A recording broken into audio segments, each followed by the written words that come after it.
You're at the grocery store when suddenly your child erupts into a screaming, flailing episode on the floor. Every parent in the aisle is watching. Your face burns with embarrassment as you try everything.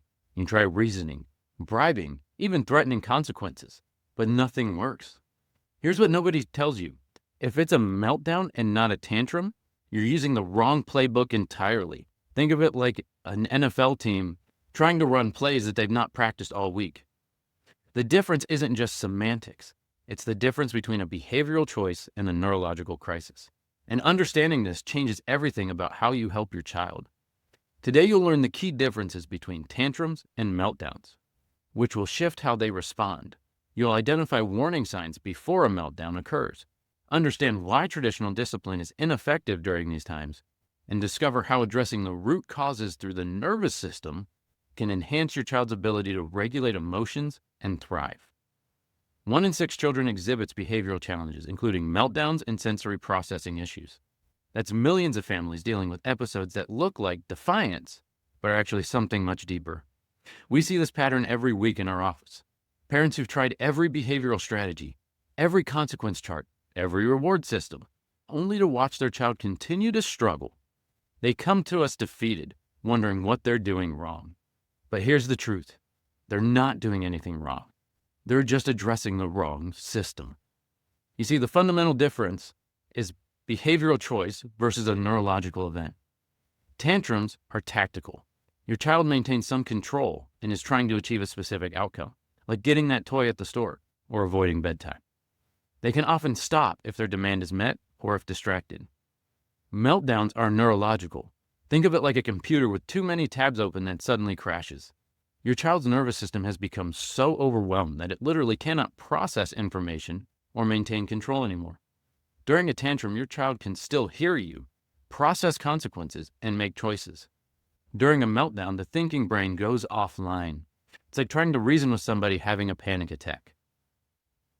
The nervous system acts as their air traffic controller for every other system in the body. When it's overwhelmed, nothing else can function properly, including emotional regulation, sensory processing, and behavioral control. What all contributes to this is what we call the perfect storm, and it's what imbalances the nervous system. You see, the perfect storm starts early and often before your child is even born. Prenatal stress floods the developing nervous system with stress hormones, essentially programming it to stay in high alert mode. You throw in birth interventions, which create a second layer of stress, such as procedures like C-sections, vacuum extraction, or forceps delivery, that can cause subluxations, which simply means nervous system interference and the nervous system getting stuck, right when the brain is forming critical connections for self-regulation. These early stressors leave the nervous system stuck in sympathetic dominance. Imagine driving a car with the gas pedal stuck down. That's exactly what's happening in your child's system. It's constantly in fight or flight mode, making them more vulnerable to sensory overload.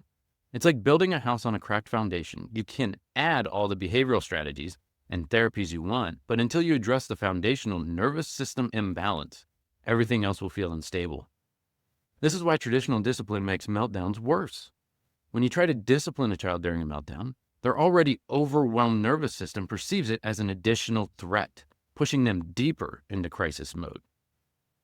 These punishments during meltdowns are like adding more weight to an already overloaded circuit. Instead of helping, they cause the system to shut down even more completely. When you ignore the meltdowns, that doesn't work either because this isn't attention-seeking behavior. It's nervous systems sending out an SOS signal that is desperately in need of help. Even giving in to what might have triggered the meltdown won't stop it once it's started, because the issue isn't the trigger anymore. It's that the nervous system has passed its breaking point and needs time to reset. Very similar to what happens when you flip or break a fuse in your house. You have to go down and you have to flip the switch. You have to reset it to get the power back on. Traditional parenting strategies fail because they're designed for behavioral issues, not neurological ones. It's like using a wrench when you need a different tool entirely. So how do we recognize those warning signs and support our children through these things? Well, meltdowns rarely come out of nowhere. Watch for early warning signs like covering ears or eyes, avoiding eye contact, increased fidgeting or pacing, or trying to escape from activities. These signs mean your child's nervous system is approaching overload. Think of it as the parking brake starting to engage. If you can provide support now, you might prevent the full system shutdown.